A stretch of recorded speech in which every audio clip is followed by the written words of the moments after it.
Hi friends, welcome to my channel Sri Fashion and Beauty. இன்னைக்கு நம்ம டுட்டோரியல்ல சும்மா normal chain ஸ்டிச்ல எப்படி ஃபில் பண்ணலாம் அப்படின்னு சொல்லிட்டு பார்க்க போறோம். இன்னைக்கு வந்து நான் த்ரெட்ல வெச்சும் உங்களுக்கு வந்து ஃபில் பண்ணி காட்றேன். அதே மாதிரி சுகர் பீட்ஸ் வெச்சும் எப்படி ஃபில் பண்றதுன்னு காட்றேன். நான் ஜஸ்ட் வந்து ஒரு திலகம் ஷேப்ல அத லீஃபா திலகமா ஏதோன்னு உங்களுக்கு என்ன டிசைன் தெரியுதோ அதை வெச்சுக்கோங்க. உண்மையாலே உங்களுக்கு தான் தெரியுமே எனக்கு வரையவே வராதுன்னு சொல்லிட்டு. ஸோ நான் இந்த மாதிரி வந்து திலகம் ஒன்று வரைஞ்சி வச்சிருக்கேன். இந்த திலகத்துக்குள்ளார வெறும் செயின் ஸ்டிச் வச்சு எப்படி ஃபில் பண்ணலாம் அப்படின்னு காட்டுறேன். இதே மாதிரி இது பார்த்தீங்க அப்படின்னா நம்ம பீடு வச்சு ஃபில் பண்ணுறதுக்காக இந்த லீஃப் போட்டிருக்கேன். சரி, இது எப்படி ஃபில் பண்ணுறதுன்னு சொல்லிட்டு பார்க்கலாமா? சரி வாங்க வீடியோக்குள்ளே போயிடலாம்.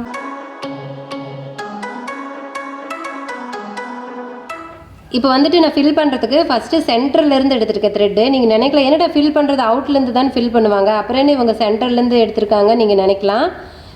அவுட்டர்லேருந்து ஃபில் பண்ணலாம், சென்டர்லேருந்து ஃபில் பண்ணலாம், அது நம்மளோட இஷ்டம் தான். நான் வந்து அவுட்டர்லேருந்து ஃபில் பண்ணுறப்போ எனக்கு வந்து அந்த நெருக்கம் வந்து கரெக்டாக வராது. ஸோ அதனால் நான் என்ன பண்ணுவேன் அப்படின்னா இப்படி சென்டரில் ஏதாவது ஒரு இடத்துல சென்டரில் வந்து ஸ்டார்ட் பண்ணிவிட்டு அதில் இருந்துட்டு அப்படியே ஃபில் பண்ணி அவுட்டர் கொண்டுட்டு போயிடுவேன். சென்டர்லேருந்து அவுட்டர் கொண்டு போகிறப்ப கண்டிப்பாக வந்துட்டு உங்களுக்கு வந்து நல்லா டைட்டாக வருது. ஸோ அவுட்டர்லேருந்து வரப்போ அந்த பெண்டெல்லாம் திரும்புகிறப்ப ஒரு மாதிரி எனக்கு டைட்டாக வரல. சரி, இன்றைக்கி நான் அதையும் உங்களுக்கு போட்டு காட்டுறேன் அப்படின்னு சொல்லிட்டு ஃபஸ்ட்டு வந்துட்டு நான் எப்படி ஃபில் பண்ணுவேன் அப்படிங்கிறது உங்களுக்கு காட்டிடுறேன்.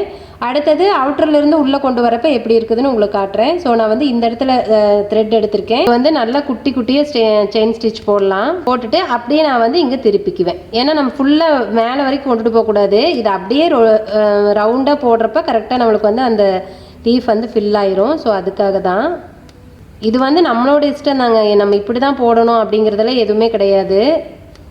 உங்களுக்கு வந்து எப்படி போட வருது அப்படிங்கிறத பொறுத்து நீங்கள் போட்டுக்கலாம். நான் அந்த பீக்காக்கெல்லாம் ஃபில் பண்ணேன் அப்படின்னா நான் இப்படி தான் ஃபில் பண்ணுவேன்.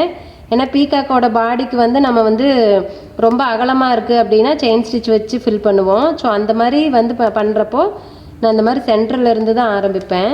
அதுக்காக தான் சொல்கிறேன், நீங்கள் வந்து செயின் ஸ்டிச் நல்லா ப்ராக்டிஸ் பண்ணிட்டீங்க அப்படின்னா எல்லா இடத்துலையும் நீங்கள் வெறும் செயின் ஸ்டிச்சே வச்சு கூட நீங்கள் வந்துட்டு நிறைய டிசைன் போட முடியும். இப்படி வந்து கரெக்டாக ஸ்டெப் பை ஸ்டெப்பாக தான் நான் கற்றுக்கிட்டேன் அப்படின்னாலே எனக்கு அது இல்லைன்னு தான் சொல்லுவேன். ஏன்னா நான் வந்து எனக்கு எப்பப்பெல்லாம் என்ன ஸ்டிச்சு தேவைப்படுதோ அப்படி தான் கற்றுக்கிட்டேன். ஏன்னா நம்மளுக்கு தெரியாதில்ல, அப்போ வந்து ஸ்டெப் பை ஸ்டெப் இப்படி தான் வரும் அப்படின்னு கண்டிப்பாக நமக்கு தெரியாது இல்லைங்களா. ஸோ அதனால் நான் அப்படி தான் கற்றுக்கிட்டேன். நான் ஒவ்வொன்றும் எனக்கு இது தேவை, இந்த ஸ்டிச் இப்போ பார்க்கலாமா அப்படின்னு சொல்லி பார்க்குறப்போ சரி இதை எப்படி போடுறாங்கன்னு சொல்லிட்டு செக் பண்ணுவோம் அப்படின்னு அதை போய் மறுபடியும் வந்து தேடி தான் மறுபடியும் எடுத்துக்குவேன். ஸோ அந்த மாதிரி நான் டிசைனை பார்த்து அதில் என்னென்ன ஸ்டிச்சஸ் யூஸ் பண்ணியிருக்காங்கன்னு சொல்லி அதை பார்த்து தான் நான் வந்து அந்த ஸ்டிச் வந்து கற்றுக்கிட்டேனே தவிர நானும் இந்த மாதிரி வந்து கரெக்டாக லைனாக கற்றுக்கிட்டேன்னா இல்லைன்னு தான் சொல்லுவேன். அதுக்காக தான் வந்துட்டு உங்களுக்கு நான் இந்த மாதிரி சொல்லி கொடுக்குறேன். ஏன்னா நீங்கள் வந்து கஷ்டப்படக்கூடாது. அப்படி போய் கற்றுக்கிறதுக்கு எல்லாத்தினாலையும் முடியுமான்னு எனக்கு தெரியல.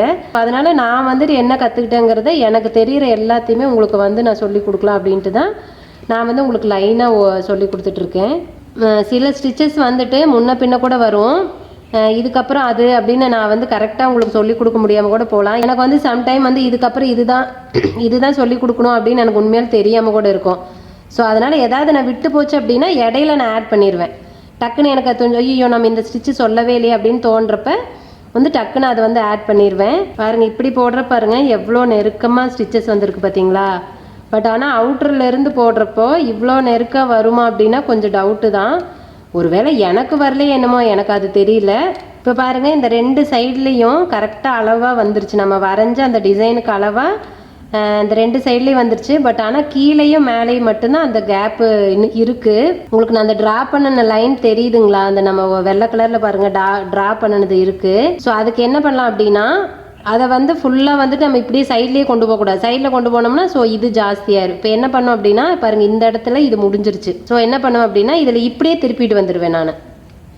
பாருங்கள் இந்த மாதிரி, அதாவது நம்ம எங்கே கேப் இருக்குதோ அந்த கேப்பை மட்டும் ஃபில் பண்ணிக்கலாம். இங்கே வந்துட்டு இது இப்படியே திருப்பிக்குவேன். இப்போ பாருங்கள் இதுதான் நம்ம வரைஞ்ச அளவு. இது இப்போ பாருங்கள் நம்ம வந்து இந்த மாதிரி தான் ஃபினிஷ் பண்ணணும். இதில்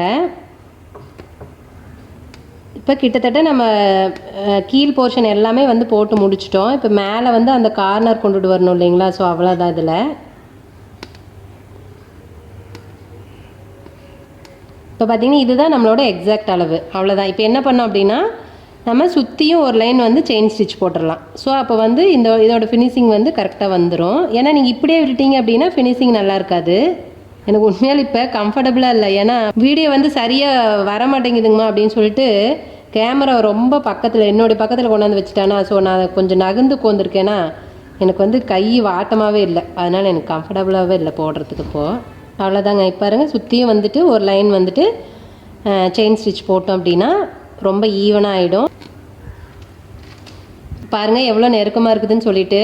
ஸோ இந்த நெருக்கம் நம்ம இந்த மாதிரி அவுட்டர்லேருந்து உள்ளே கொண்டுட்டு வரப்போ இருக்குமா அப்படின்னு எனக்கு உண்மையாலே டவுட்டு தான். இப்போ வந்து நான் சும்மா ஒரு மேங்கோ உங்களுக்காக போட்டு காட்டுறேன் பாருங்க.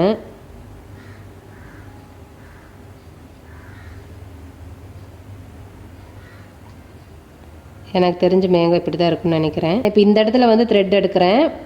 நம்ம வந்து ஃப்ரெஷ்ஷாக ஸ்டார்ட் பண்ணலை, ஸோ அதனால் நான் பேக் ஸ்டிச் போடலை.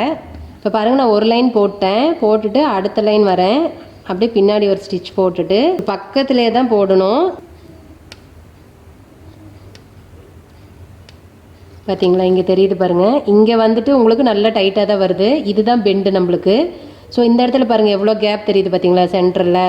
ஸோ நானும் எவ்வளோ ட்ரை பண்ணி பார்த்துட்டுங்க, கிட்டெல்லாம் கொண்டு வந்து எப்படியோ போட்டு பார்த்துட்டேன், ரொம்ப குட்டி குட்டி ஸ்டிச்சாக கூட போட்டு பார்த்துட்டேன். பட் எப்படி போட்டாலும் அந்த பெண்ட் இருக்கிற இடத்துல மட்டும்தான், எல்லா இடத்துலையும் வரும்னு இல்லை, அந்த பெண்டில் மட்டும்தான் உண்மையான எனக்கு வரல. ஆனால் வந்து நான் பார்த்தப்போ அவங்க அப்படி தான் போட்டாங்க, அவங்க போட்டால் வந்துச்சு, நம்மளுக்கு வரல. பரவாயில்ல, அதனால் என்ன, நமக்கு வரதை நம்ம செய்வோம் அப்படின்ட்டு தான். அப்புறம் திரும்ப சரி இதுக்கு வேறு என்ன ஆல்டர்னேட்டிவ் இருக்குது அப்படின்னு சொல்லிட்டு சர்ச் பண்ணுறப்ப தான் இந்த மாதிரி சென்ட்ரல் இருந்தும் போடலாம் அப்படின்னு சொல்லிட்டு பார்த்தேன். அப்புறம் தான் என்ன பண்ணேன், அதிலிருந்து நான் சென்டர்லேருந்து போட ஆரம்பிச்சேன். ஸோ இதில் என்ன ஒரு நல்லது அப்படின்னா, நீங்கள் சென்டர்லேருந்து போடுறப்ப இந்த சைடில் கீழே மேலெல்லாம் வந்துட்டு கொஞ்சம் கேப் வந்து டிஃப்ரெண்ட்டாக இருக்கும், கீழே மேலே அதிகமாக இருக்கும், சைடில் கம்மியாக இருக்கும். ஸோ அதெல்லாம் வந்து உங்களுக்கு கவர் பண்ணணும். ஆனால் இதில் என்ன அப்படின்னா, நீங்கள் அப்படியே ரவுண்டாக கொண்டுட்டு போயிடுறதுனால எங்கேயுமே பெருசாக கேப் வித்தியாசம் வராது, அப்படியே கொண்டுட்டு போகிறீங்க நடுவில், அவ்வளோதான். ஸோ இது கொஞ்சம் ஈஸியாக இருக்குன்னு வச்சுக்கோங்களேன், அவ்வளோதான் இதில் எனக்கு தெரிஞ்சு போடுறதுக்கு. பட் ஆனால் என்னென்னா கொஞ்சம் அந்த நெருக்கம் வரல அப்படிங்கிறத என்னுடைய குறை. பாருங்கள், இத்தனைக்கும் இந்த இதில் வந்துட்டு நான் ரொம்ப குட்டி குட்டியாக தான் ஸ்டிச்சஸ் போடுறேன், நானும் நல்லா ஒட்டி ஒட்டி தான் போடுறேன். இப்போ பாருங்கள், நான் இந்த மேங்கோ மோட்டிஃபில் வந்து ஃபில் பண்ணியிருக்கேன். பட் ஆனால் இதுவும் அழகாக தான் இருக்கும், ஒன்றும் பிரச்சனை இல்லை. இந்த மாதிரி நெருக்கமாக இதில் ஸ்டிச் இல்லை பார்த்தீங்களா, கொஞ்சம் கொஞ்சம் கேப் தெரியுது பாருங்கள். ஸோ அதனால தான் நான் இந்த மாதிரி போடுவேன். நமக்கு இவ்வளோ சில டிசைன்லாம் இப்படி கொஞ்சம் கேப் இருந்தாலும் ஓகே அப்படிங்கிற மாதிரி இருக்கும். ஸோ அந்த மாதிரி இருக்கிற இடத்துல நம்ம அப்படியே போட்டுக்கலாம். ஆனால் சில டிசைனில் கம்பல்சரி இந்த மாதிரி நெருக்கமாக இருந்தால் தான் நல்லாயிருக்கும். ஸோ அந்த மாதிரி இதில் நீங்கள் இந்த மாதிரி சென்டர்லேருந்து ஸ்டார்ட் பண்ணி அவுட்ரு கொண்டுட்டு போங்க, அது ரொம்ப ஈஸியாக இருக்கும். இப்போ பீடில் வந்து எப்படி ஃபில் பண்ணுறதுன்னு காட்டுறேன். இதுவும் வந்து இதே மாதிரி திலகமே நான் போட்டிருக்கேன். இப்போ வந்து பீடில் பண்ணுறதுக்கு நான் இந்த கார்னரில் எடுத்திருக்கேன். இப்போ கார்னர் எடுத்துகிட்டு பேக்கில் குட்டியாக ஒரு ஸ்டிச் போட்டுட்டு 2 பீடு கோர்த்துட்டு இது இப்படியே எடுத்துக்கலாம். பீடை பொறுத்த வரைக்கும் நீங்கள் வந்து அவுட்டில் இருந்துகிட்டே உள்ளே கொண்டு வந்துக்கலாம், அது ஒன்றும் பிரச்சனை இல்லை, ஏன்னா அது ஈஸியாக தான் இருக்கும் போடுறதுக்கு. இப்போ பாருங்கள், நான் இந்த இடத்துல வந்து கொண்டு வந்து நிறுத்தியிருக்கேன். நிறுத்திட்டு குட்டியாக பக்கத்தில் ஒரு லாக் போட்டுட்டு அப்புறமா உள்ளே அந்த பீடை ஒட்டியே ஒரு லாக் போடுங்க. ஸோ போட்டுட்டு திரும்ப அதே மாதிரி இது அப்போ என்ன பண்ணோன்னா இப்படி இப்படி இப்படி தள்ளி தள்ளி போடக்கூடாது, இப்படி தள்ளக்கூடாது.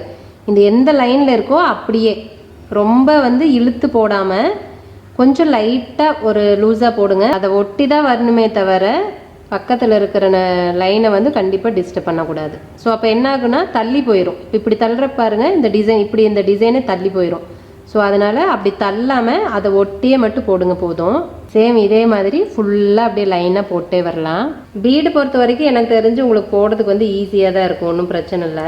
அதே மாதிரி இந்த இடத்துல துளியூண்டு கேப் இருக்குது, ஐயோ இந்த சின்ன கேப் ஃபில் பண்ணணும் அப்படின்னால எதுவுமே நீங்கள் வந்து பண்ண வேண்டாம். ஏன்னா அப்படி பண்ணிங்கன்னா டோட்டலாக வந்து அந்த டிசைனே மாறி. இப்போ பாருங்கள், அந்த இடத்துல கேப் இருக்குன்னு நான் ஒரே ஒரு பீடு கொண்டுட்டு போகிறேன் பாருங்கள். இப்போ இதுக்குள்ளார பூதில் என்ன பண்ணுவேன், ரொம்ப கஷ்டப்பட்டு சிரமப்பட்டு உள்ளே போதுறப்ப அப்படியே இது எல்லாம் தூக்கிக்கும் பார்த்தீங்களா. ஸோ அதனால் அந்த மாதிரியெல்லாம் நீங்கள் கொண்டுட்டு போக வேண்டாம். அது வந்து உங்களுக்கு அந்த டிசைனில் தெரியாது, அவ்வளோலாம் வந்துட்டு ரொம்ப ஆட தெரியாது கண்டிப்பாக. ஸோ இதுக்கு வந்துட்டு இன்னொரு லைன் போட்டால் போதும்.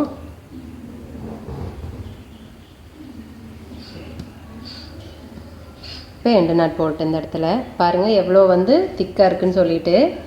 பீடு பொறுத்த வரைக்கும் நீங்கள் வந்து செயின் ஸ்டிச் நல்லா பழகிட்டு பீடு போட பழகிட்டீங்க அப்படின்னா கண்டிப்பாக பீட் போடுறது ரொம்ப ரொம்ப ஈஸி. நீங்கள் செயின் ஸ்டிச் கூட பார்த்து பார்த்து போடணும், எங்கேயும் கேப் வருதா அப்படின்னு சொல்லிட்டு செக் பண்ணி போடணும். பட் வந்து பீடு வந்து கண்டிப்பாக வந்துட்டு நீங்கள் கரெக்டாக ஒரே லைனில் கொண்டு வந்தீங்க அப்படின்னா ரொம்ப ஈஸியாக ஃபில் ஆயிரும். ஒரு லைன் வந்துட்டு அவுட் லைன் வந்து செயின் ஸ்டிச் போட்டிருக்கேன் பாருங்கள், நல்லாயிருக்கு. ஸோ நம்ம வந்து பீட் ஒர்க் பண்ணுறப்போ கண்டிப்பாக இந்த மாதிரி அவுட்லைன் போடுவோம், எப்போவுமே போட்டால் தான் வந்து சூப்பராக இருக்கும். ஓகேங்க, இந்த வீடியோவில் செயின் ஸ்டிச் வச்சுட்டு ஒரு டிசைன் எப்படி ஃபில் பண்ணுறது, அதே மாதிரி பீடு வச்சுட்டு ஒரு டிசைன் எப்படி ஃபில் பண்ணுறதுன்னு சொல்லிட்டு காட்டியிருக்கேன். அதே மாதிரி செயின் ஸ்டிச் வந்து இன்னர்லேருந்து அவுட்ரு போனால் எந்த மாதிரி ஃபினிஷ் இருக்கும், அவுட்டர்லேருந்து இன்னர் வந்தால் எப்படி ஃபினிஷ் இருக்கும் அப்படின்னு சொல்லிட்டு காட்டியிருக்கேன். நீங்கள் இந்த 2 விதமாகவே ட்ரை பண்ணுங்கள். உங்களுக்கு ஒருவேளை அவுட்டர்லேருந்து இன்னர் வரத்துக்கே உங்களுக்கு நல்லா வந்துச்சு அப்படின்னா நீங்கள் கண்டிப்பாக அதுவே நீங்கள் வந்து ட்ரை பண்ணிக்கலாம் எப்போவுமே. ஓகே ஃப்ரெண்ட்ஸ், இந்த வீடியோ கண்டிப்பாக உங்களுக்கு யூஸ்ஃபுல்லாக இருக்கும்னு நான் நம்புறேன். இந்த வீடியோ உங்களுக்கு பிடிச்சிருந்தது அப்படின்னா வீடியோ லைக் பண்ணுங்கள், உங்கள் ஃப்ரெண்ட்ஸ்க்குலாம் ஷேர் பண்ணுங்கள். உங்களோட கமெண்ட்ஸ் எதுவாக இருந்தாலும் எனக்கு கமெண்ட் பாக்ஸில் தெரிவிங்க. என்னோட வீடியோஸ் எல்லாம் பார்த்து நீங்கள் ஆரி கற்றுக்கணும் அப்படின்னு ஆசைப்பட்டீங்கன்னா பாருங்கள், என்னோட சேனல் ஃபஸ்ட்டு சப்ஸ்கிரைப் பண்ணி வச்சுக்கோங்க. அப்போ தானே நான் போடுற வீடியோஸ் எல்லாம் உங்களுக்கு ரெகுலராக வந்துடும். ஸோ அப்போ தானே நீங்கள் வந்து ஈஸியாக கற்றுக்க முடியும். அதனால என்னோட சேனல் சப்ஸ்கிரைப் பண்ணிவிட்டு பக்கத்தில் ஒரு பெல் ஐக்கன் வரும், அதையும் வந்து கிளிக் பண்ணி வச்சுக்கோங்க. அப்போ தான் நான் எப்பப்பெல்லாம் வந்து வீடியோ போடுறேனோ அப்போல்லாம் உங்களுக்கு நோட்டிஃபிகேஷன் வந்துடும். ஸோ என்னோட வீடியோஸை நீங்கள் வந்து தவறாமல் பார்க்கலாம். ஓகே ஃப்ரெண்ட்ஸ், இந்த வீடியோ இதோட முடியுது. நான் இன்னொரு வீடியோவில் உங்களை மீட் பண்ணுறேன். பாய், தேங்க்யூ.